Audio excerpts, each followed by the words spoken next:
to a slightly delayed fireside chat. Luckily for us, we do not understand any of the technical difficulties that go on. We just sort of stomp our feet and go, tech team!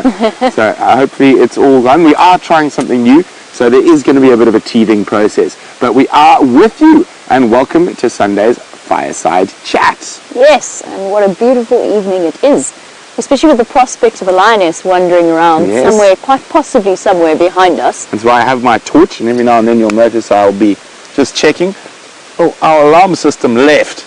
Oh, no. There was an impala behind us. We were hoping it was going to act as our alarm system, but don't worry, we have some people behind who will hopefully be checking. And if you see a lion behind me, please let me know. Let us know. It's something I want to know. You can do that on the comments on the Facebook video. Yes. So we are sitting on quarantine. Quarantine is a big open clearing just behind the Vuyatela and Gallagher lodges. Now, it's a very strange name to have out in the bush, quarantine, and do you know why it's called quarantine, Jamie? Wow, I imagined animals were quarantined here. Yeah, you were very correct. So, in the late 50s or 40s, when this was a cattle farming area, this was an area that was cleared to quarantine cattle in. Of course, it is now the home to a plethora of wild animals, so no more cows on quarantine. No, otherwise they're very lost. Yes, and wouldn't be in trouble. We've had a very exciting week, and one sighting stands out for me in particular. I can't imagine what that could be. And I'm going to let Jamie tell you what. Jamie, what did Dave and I see on drive? A pangolin. Apparently you saw a pangolin. Well, apparently we did, and we do have a little bit of proof. So let's just have a look at a quick clip of the first ever pangolin sighting on Safari Live. It's a pangolin! The first pangolin ever on Safari Live! And it's just crossed the road into Kruger. We're going to try and get a bit of view. Isn't that incredible?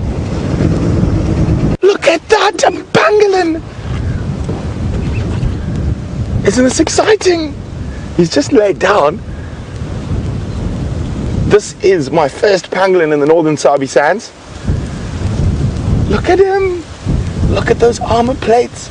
Now, if you get your finger stuck in there, it can actually cut you.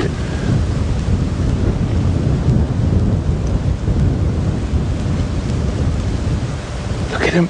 So, these short grass areas are home to the pugnacious ant, and 98% of a pangolin's diet is a pugnacious ant. Dave, well spotted. Thanks, Brent. Isn't that just super exciting? I got so excited I didn't even take a picture. Oh my goodness. Don't worry, I got it. No, we got it on video. Otherwise, no one would believe us. But isn't that amazing? And that's just shows you. You never know what we're going to see out here. Well, wasn't that thrilling? It wasn't the best pangolin sighting, but a pangolin is a pangolin. It is not something you see very often here in the bush. And that's my first one in a year and 3 months in the northern Sabi sands. That's not bad at all. And I think that you could probably gauge Brent's excitement in that sighting by the pitch of his voice, which almost reached points that maybe dogs wouldn't even have been able to hear him. Yes, well, it wasn't very manly now, was it? But I was very, very excited and very happy to be able to share. It's okay. I did that with the wildcat. There we go. See, I'm not the only one. But very excited to be able to share that with you guys, and a complete first, and an incredibly different little animal. I mean, evolved on such a different scale, with scales almost, but those armored plating is keratin, so they're made up of hair, the same as our hair, or a rhino horn, or a kudu's horn. Basically like little walking artichokes is what they look like. Yes, that's a very good way to the describe shape of those scales. And Final Control got a bit confused doing that as well. Yes, Final Control asked me for a link, but the combination of radio comms, I was on Arethusa with an elephant, and the combination of radio comms, I just heard armadillo. I thought maybe it was an armored reptile of some kind. The armored plated lizard. No, the armadillo was a new one.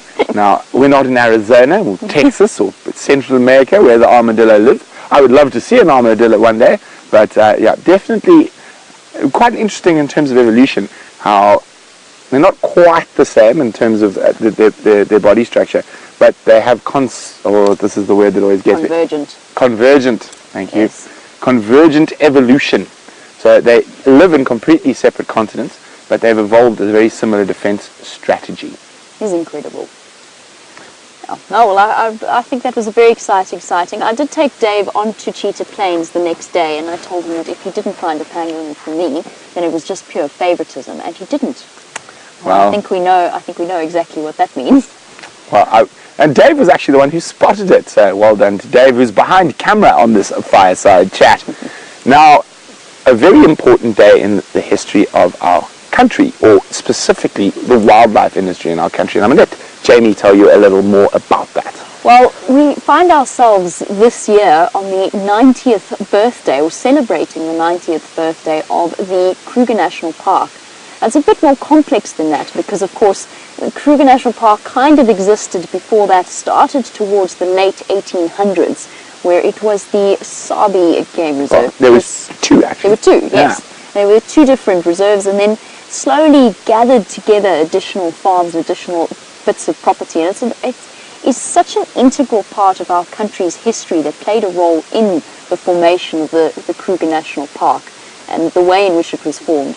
And we sit with it today, 90 years later, as a pristine, well, almost, I mean, we'd call it a pristine wilderness area that has now reached 4 million hectares, essentially, of unfenced wilderness area.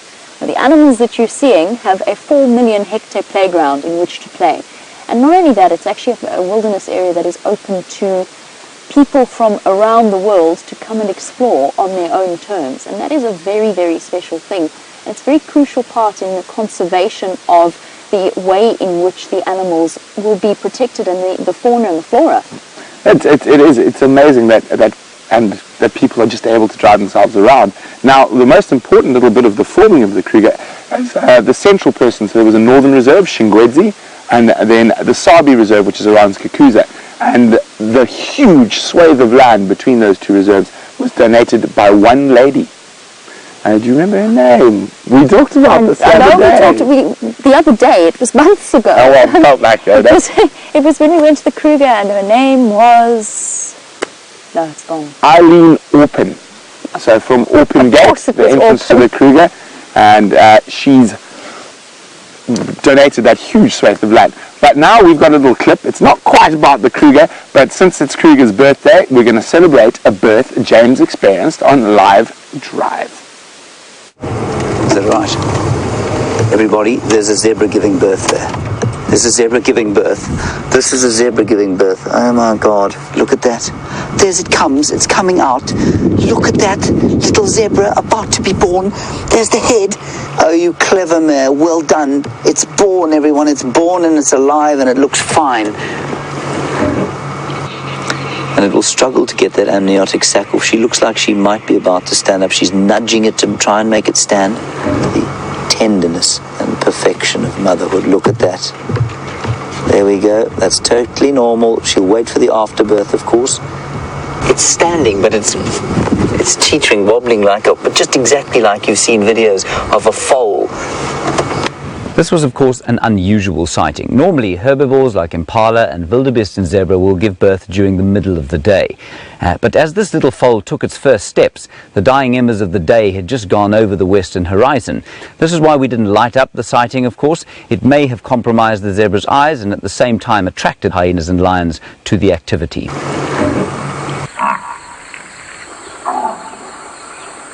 Magical about that particular sighting, and I think how it ties into our conversation about 90 years worth of history is that is 90 years worth of animal life cycles rolling through the days, their little tragedies and triumphs, and we got to capture, or at least James got to capture, and Dave, it was Dave who was filming it. Dave's been quite lucky recently. He has. Capture a moment that is like just that little special piece of the whole lives of the African animals. It's a very special moment to be able to share that with you in real time. Monique in London, speaking of Dave's luck and other people's luck as well, Monique would like to know what would top the pangolin sighting for me. Well, Monique, I have been fortunate enough to see pangolin before. There is an animal that I haven't yet seen, and it's become one of those weird things. It's like I have some kind of aardvark repellent about me. So I have been on an aardvark capture. I have worked in the Kalahari Desert where the aardvark sightings are apparently abound. They are famous. I have driven past aardvark and been busy rummaging in the side of the car and missed it.